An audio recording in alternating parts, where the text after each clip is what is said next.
So there's two reasons why you might be watching this video. First off, you might be curious about Mörk Borg and just kind of want to know how it plays. Secondly, the more probable reason is your playgroup starts in about 30 minutes and you did not read any of the material that your game master gave you.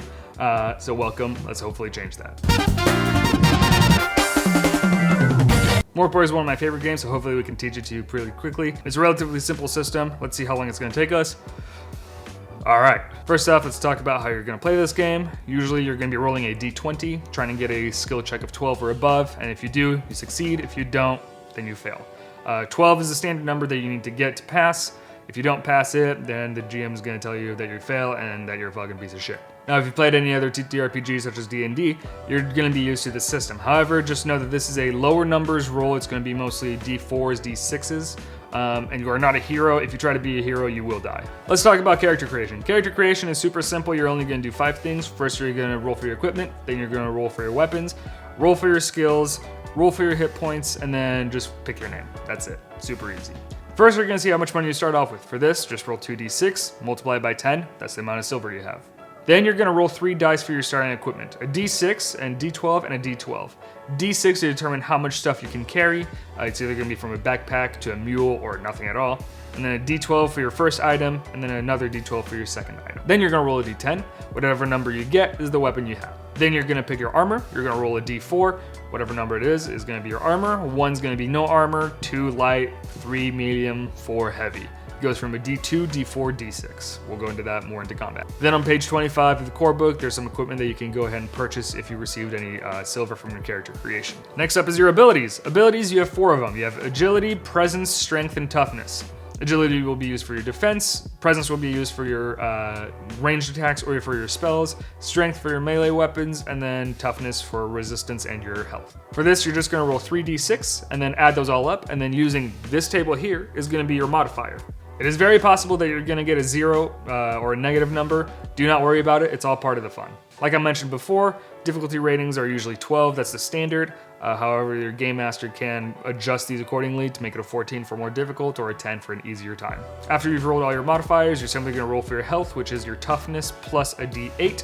Add those together, that's your starting health. It is possible to get 1 health. If you roll a 0 health, then the minimum it can be is a 1, so just go ahead and mark a 1 on your character. Let's talk about combat. Combat is super easy. First off, you're gonna roll for initiative. 1 through 3 enemies go first, 4, 5, and 6, your party goes first. If you want to determine specific orders, you can roll your agility plus a d6, and then whatever number you get is who goes first. Now for melee damage, you're just gonna use your strength. So just roll a d20, add your strength, get a 12 or above, you hit. For your ranged weapons like crossbows or for magic, you're just gonna roll your presence. So a d20 plus your presence, 12 or above, you hit. Then for your defense, this is a one-sided kind of combat system. So the only thing the GM is gonna roll for is for their armor, and then they're still gonna decide who attacks who, but you're gonna have to roll to see if you can defend against their attack. So when an enemy hits you or tries to hit you, you're gonna roll a d20. If you can get 12 or above, so d20 plus your agility, 12 or above, you succeed and they don't hit you. In terms of damage, the damage is based on the weapons. For a bone, it's a d4, or his Y-hander, it's a d10. Once you hit an enemy or an enemy attacks you, you're then gonna have to check if they or you have any armor. If you have light armor, d2, medium armor, d4, heavy armor, d6, and you're simply gonna roll that number and then subtract it from the damage that they did to you or you did to them. And then that's how much damage they take. You do have a chance to critical or fumble both on attacks and defense. If you crit on an attack, you do double damage and you reduce their armor class by 1. So if it's a heavy, it goes to medium, medium to light, light to none. If you fumble an attack, then your weapon breaks or you lose it. If you're critical in your defense, then you get a free attack on them. However, if you fumble, they do double damage and they reduce your armor by 1 class. Now what happens when you get to 0 health points? Well, there's a couple things that can happen. First off, you're automatically dead if you go negative your health points. So if you're at 1 health points, enemy hits you for 2, automatically dead. However, if you get to 0, then you're gonna roll a d4 and you're gonna look at the table on page 29 and see what happens. You're technically just broken. If you roll a 1 on the d4, you're just gonna be unconscious for set number of rounds and you're gonna come back with set number of health. And then 2 and 3, you're gonna make some skill checks to see if you can make it. And then 4, you're just automatically dead. So watch out. Finally, for combat, there is a morale for enemies. Not all enemies will fight till the end. Some of them have different morale scores. The way you do that is if you roll their morale or above when either they're a third of their health or the leader of the group is killed, then they flee or surrender. You're just gonna roll a d6 to see which they do. But a lot of the time, the enemies will not fight to the end. Now your Game Master might instruct you how to level up, but if they don't, here's a quick summary. First off, you're going to level up your health. With level up your health, you're going to roll 6d10. If that number is at or above your current health, then you're just going to roll a d6 and add that number to your health. You're also going to be able to loot around you. You're just going to roll a d6, and then you're either going to find nothing or a couple silvers or scrolls of magic or stuff like that. Now for your abilities. Your abilities for this is interesting because they can go down, so be careful.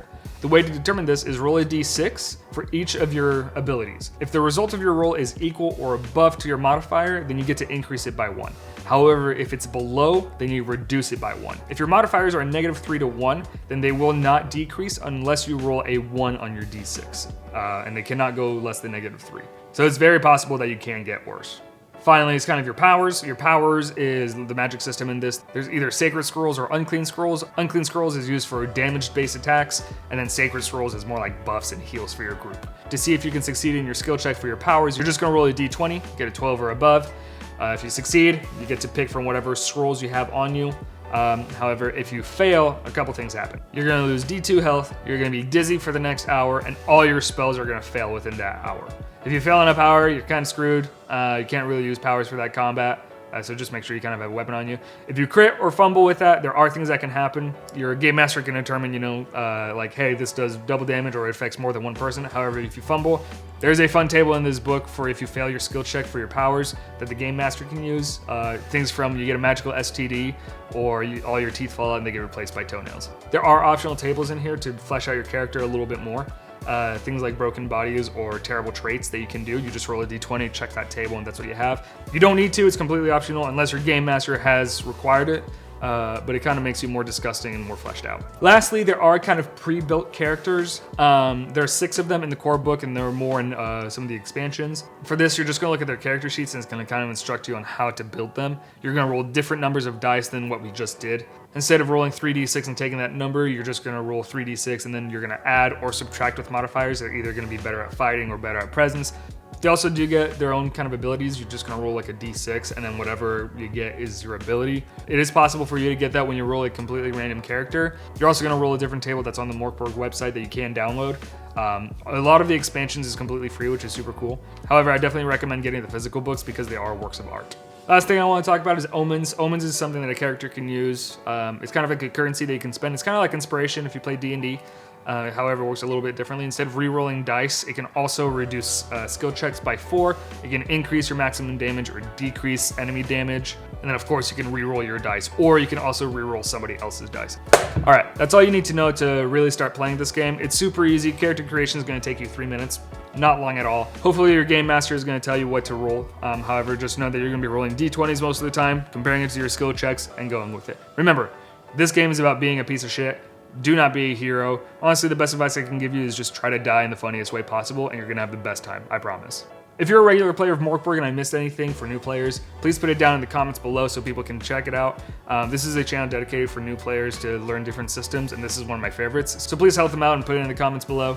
Hopefully they check it out. I'll put links for Mörk Borg and all the expansions in the description.